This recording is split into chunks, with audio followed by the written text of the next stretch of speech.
A Carlos Benítez. Buen día, Elvio. Buen día, Carlos. ¿Cómo están?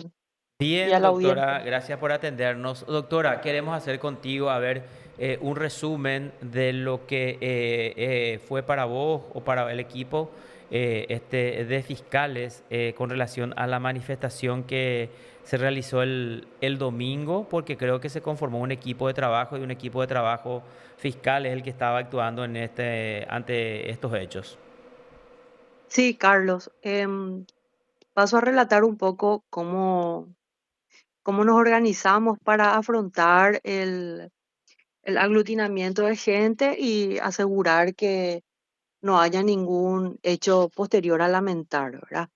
Em, Se abrió una causa penal en base en la unidad especializada de convivencia y seguridad ciudadana que tiene el Ministerio Público a cargo del doctor Alcides Corbalán, y la adjunta de esa área es la doctora Patricia Rivarola.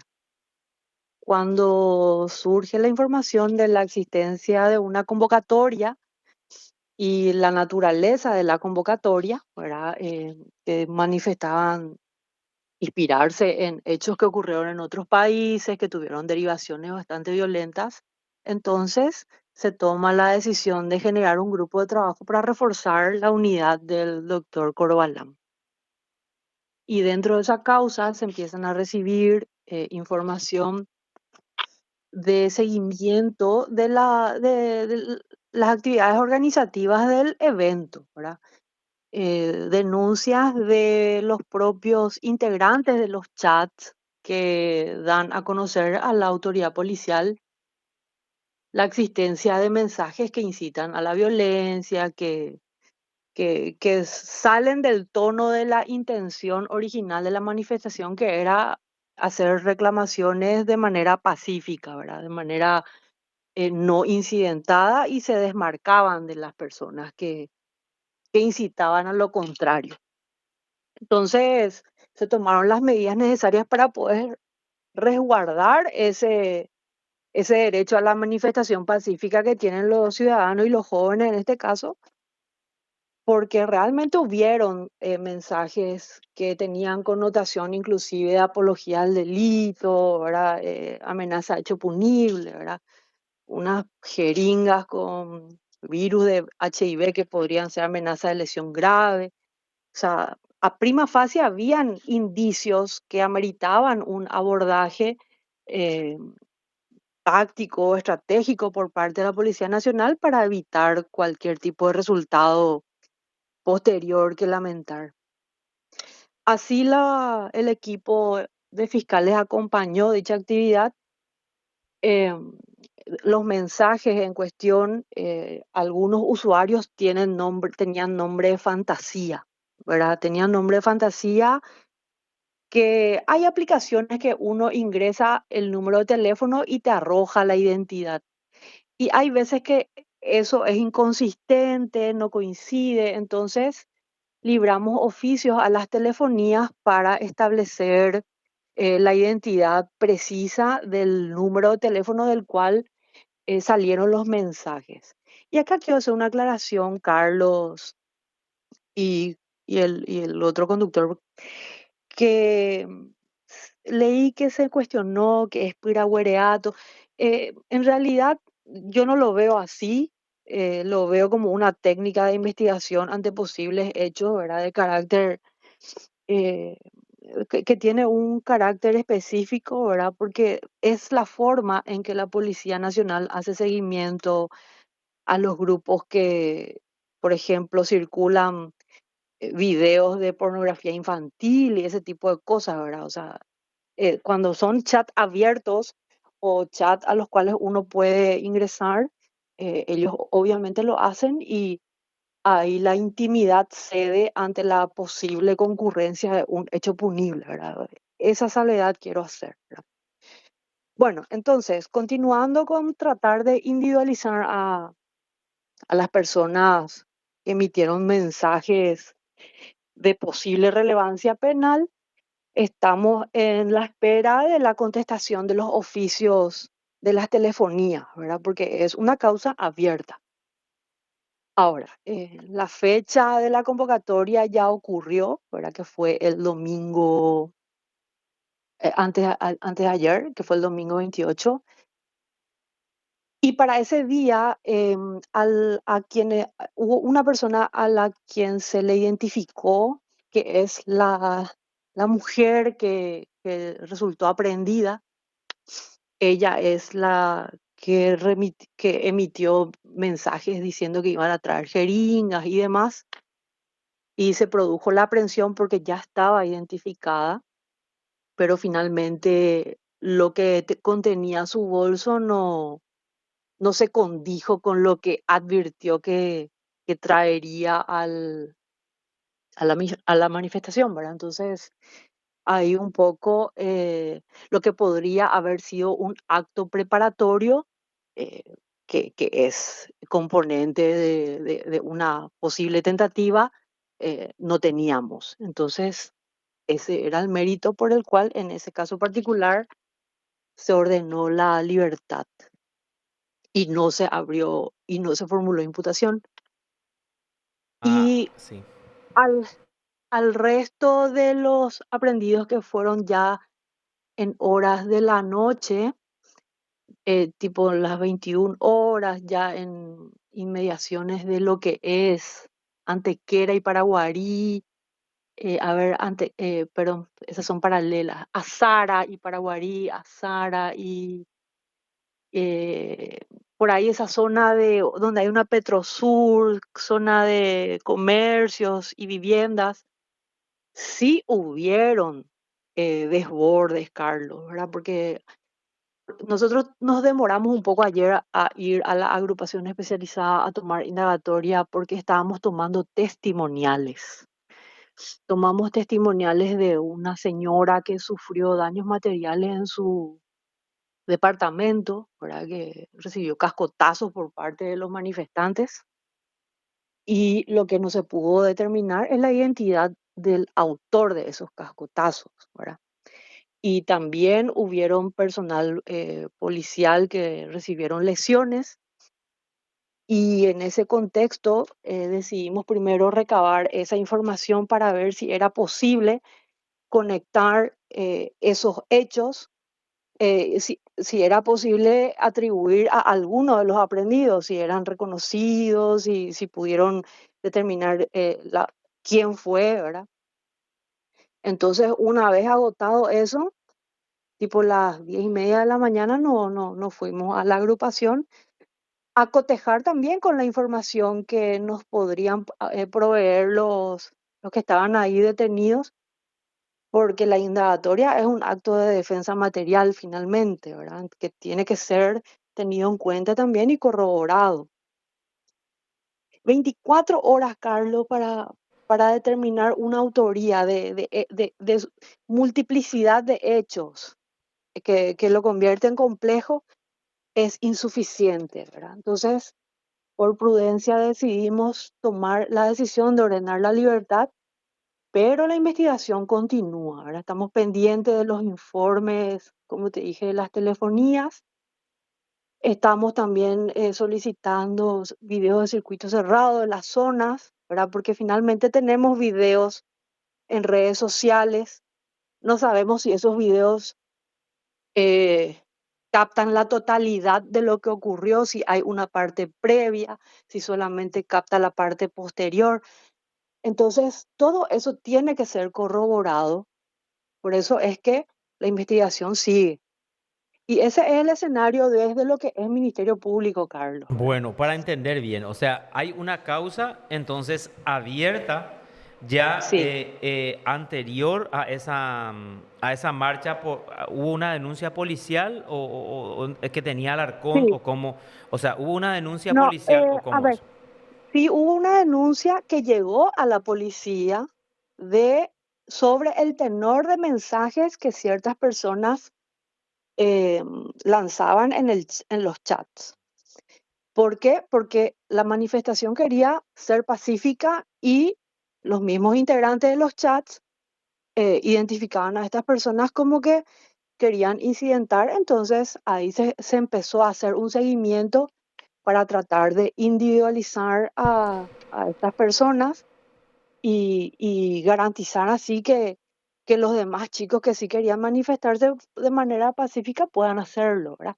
De hecho, a mí me tocó indagar ayer a uno de los chicos que me dijo que habían personas, que habían manifestantes que tenían la cabeza completamente cubierta, la cara, el rostro, con remeras o con tapabocas o de distintas formas, que querían incidentar y que trataban de incidentar y que ellos mismos le paraban, ¿verdad? Que ellos mismos trataban de neutralizar eso porque todos querían una marcha pacífica. Pero en algún punto se desbordó y la policía reaccionó de la manera que reaccionó y si hubo o no exceso también es objeto de investigación ahí con la causa abierta con la colega Sonia Sanguinés, ¿verdad?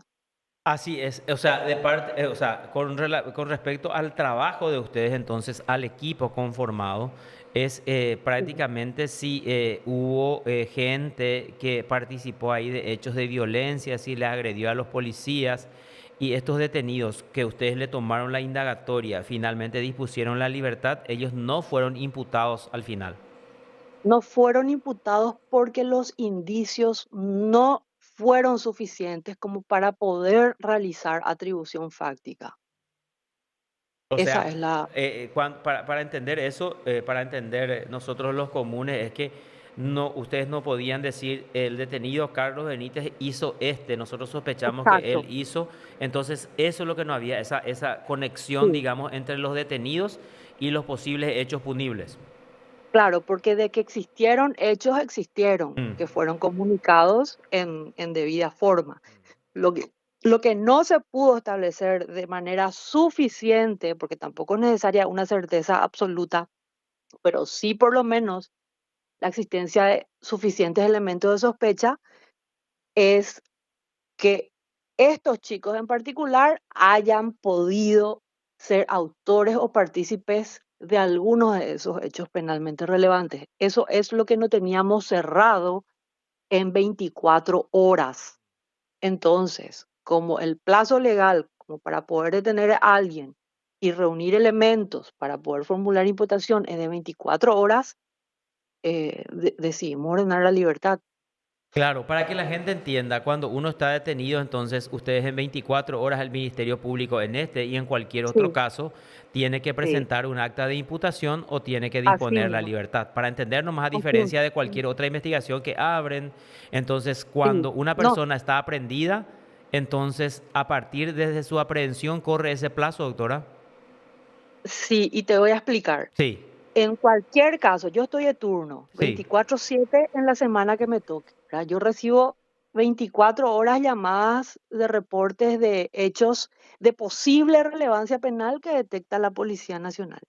Ellos nos llaman y ellos tienen 6 horas para comunicarse con el Ministerio Público. Y de ahí otra vez, de recibida la comunicación en mesa de entrada, la unidad fiscal que recibe la noticia criminis tiene 24 horas para ponerlo a disposición de un juez con una formulación de imputación y una solicitud de medida cautelar. Si es que no reúne en 24 horas elementos de sospecha suficientes, se ordena la libertad, pero eso no significa que la causa quede cerrada. Se Justo puede ahí seguir quería llegar. investigando, claro, se puede seguir investigando y de hecho eso es lo que corresponde, porque como te dije, hay víctimas de producto de desmanes, de desbordes que hubieron esa noche, ¿verdad? Hay víctimas tanto de efectivos policiales como ciudadanos, ¿verdad? Que son las testimoniales que tomamos a primera hora a modo de una evaluación previa de qué es lo que teníamos, cotejar un poco con lo que eran las actas que recibimos y en base a eso encarar la indagatoria, dirigir un poco las preguntas para obtener más información y lo que falta es una corroboración completa con los informes pendientes de las telefonías una solicitud de los circuitos cerrados de la zona, de los comercios de la zona, 911, para ver una imagen completa de lo que sucedió, no solamente una porción de 10 segundos o 20 segundos de lo que puede ser un video en redes sociales y nada, hacer un análisis responsable de todo lo ocurrido, ¿no? Con el rigor que corresponde a una causa penal. Bueno, perfecto. Es muy interesante entonces para que podamos entender bien y que no haya confusiones. Por un lado, entonces, ustedes conforman el equipo que tiene esta causa abierta y por otro lado, la doctora Sanguinés, colega tuya, tiene entonces otra causa presentada contra la actuación de los efectivos de la Policía Nacional y que habla de posibles hechos de violencia, de abuso. Y ustedes tienen, digamos, la otra cara de la moneda, se puede decir entonces, doctora. Así mismo es, Carlos. Así mismo es. Bueno, ¿y Así qué mismo es. hechos punibles, digamos, lo que se investiga dentro de este paquete, investiga este equipo fiscal, doctora? Y todos entran porque no tenemos definido. O sea, el hecho entró como a determinar, porque justamente es muy amplio el abanico de lo que pueda surgir en una investigación, ¿verdad? Puede haber apología al delito, puede haber, ¿cómo es? Amenaza hecho punible, que conlleva, por ejemplo, la amenaza de una lesión grave, como fue el caso de la jeringa, ¿verdad? Que llevó a esa reacción policial y luego finalmente no se materializó. También perturbación de la paz pública, lesiones, lesión grave, porque un oficial perdió varios dientes, ¿verdad? En una lesión que sufrió. Hay que determinar todas esas aristas como para luego proponer una calificación jurídica provisoria a un juez penal de garantías una vez que tengamos elementos suficientes de sospecha contra alguna que otra persona. En los mensajes de WhatsApp circularon mensajes de todo, no sé si era de WhatsApp o de qué red social, pero eran chats de acceso abierto con un link, entonces cualquiera podía acceder. Y repito, es la forma en que la Policía Nacional detecta todo tipo de naturaleza de chats que pueden ser contrarias donde se puedan estar cometiendo distintos hechos punibles, ¿verdad? Como circulación de cierto tipo de contenido, ¿verdad? Inclusive teníamos mensajes, Carlos, de gente que proponía unirse con clanes de crimen organizado acá del Departamento Central.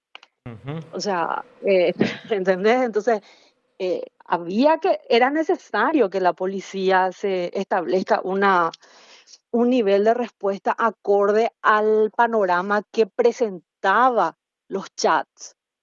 Y de ahí a que no se materializó, realmente es otra cosa, ¿verdad? Pero el Estado tiene que prepararse y tiene que poder salvaguardar los derechos de todos los ciudadanos ante ciertas circunstancias que uno está viendo que se puede dar, ¿verdad? Correctísimo. Doctora, muchísimas gracias por tu tiempo. ¿Cuándo es la audiencia preliminar para Rivas?